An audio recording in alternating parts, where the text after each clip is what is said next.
Kamusta mga boss?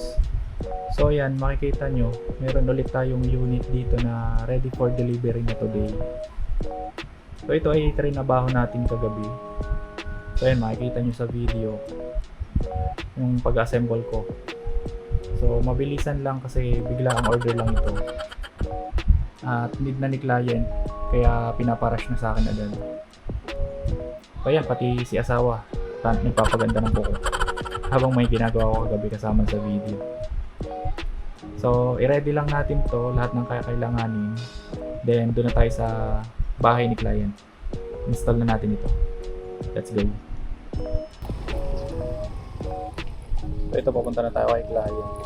So kinalong ko na lang yung bendo. Malapit lang naman kasi ito. Same subdivision lang kami.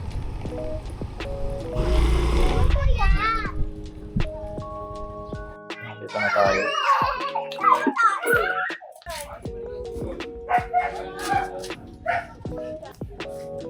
So for the meantime, dito muna sa loob kasi yung patungan sa labas is papatibayin pa.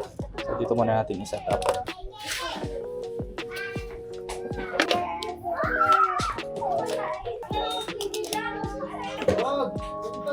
May nagaganap na birthday yan sa kapila. Birthday ata ng bata.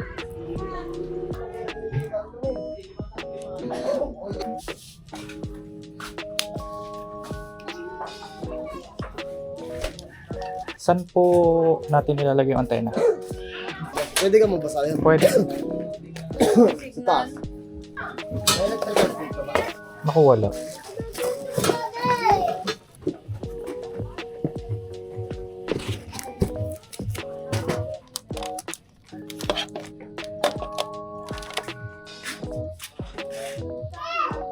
Bubutasan na lang dito.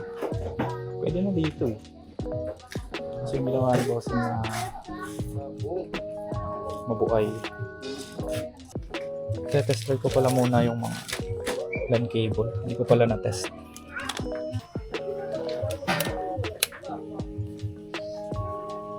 So yung antena, ito na lang gagamitin ko sa antena.